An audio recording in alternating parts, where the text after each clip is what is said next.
Welcome back into Wake Up America. Here's a question for you. Has anyone seen Dr. Fauci? I'm not saying I want to see him, but we haven't seen him in a while. Is it odd that he suddenly completely disappeared from public view? Yeah, to help us discuss, let's bring in the founder and CEO of OpenTheBooks.com, Adam Andrzejewski. And Adam, welcome back to Wake Up America. Okay, so we saw him on nearly every Sunday show all the time. He was on CNN. In the last couple of weeks, we haven't seen him at all. What's happened? Well, Allison, here's my prediction. Dr. Fauci is preparing to retire. Ooh. He's looked at what we identified at OpenTheBooks.com. We quantified his future pension, and it's north of $350,000 a year. And I think he's looking at that, nearly $1,000 a day to retire, and it looks really good for him right now.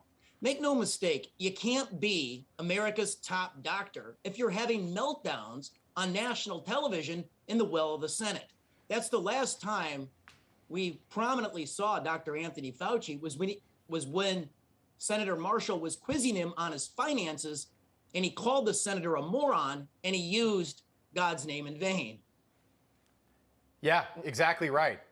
Do you think that the Democrats have polling that maybe we're not privy to that indicates exactly what we all know, that people are just so beyond sick and tired of Dr. Anthony Fauci that he needed to just disappear until we get to the midterms?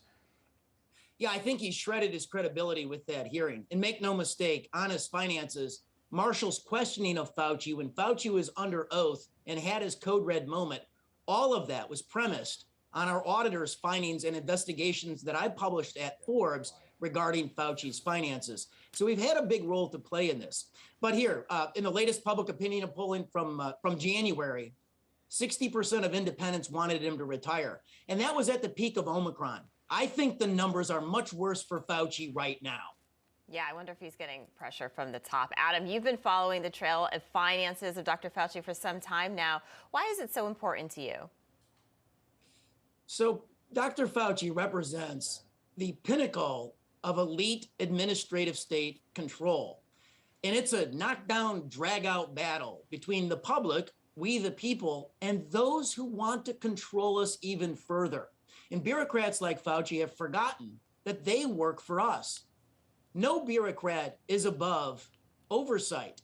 And so at OpenTheBooks.com for the last 14 months, we've tried to figure out how a director of a sub-agency of Health and Human Services out-earns everybody. Fauci is the top paid federal bureaucrat in history at $456,000, out-earning the president, 4-star generals in the United States military, and all 4.3 million of his colleagues. Yeah. And it's led to federal lawsuits.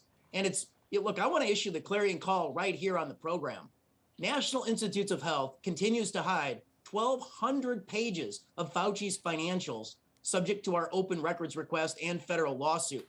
We still haven't got it after 14 months. His finances are not public information. It's unbelievable. Yeah. I think, look, there's no love lost between me and Dr. Anthony Fauci. I do think, though, in all seriousness, once the history is finally written about COVID-19, this guy this egomaniacal little doctor is going to be one of the primary villains of all of this, Dr. Anthony Fauci. I think that name will go down in history, but not in a good way. Yeah. Adam Andrzejewski, keep doing the work you're doing, my friend. We'll see you again soon. Thank you. Thank you.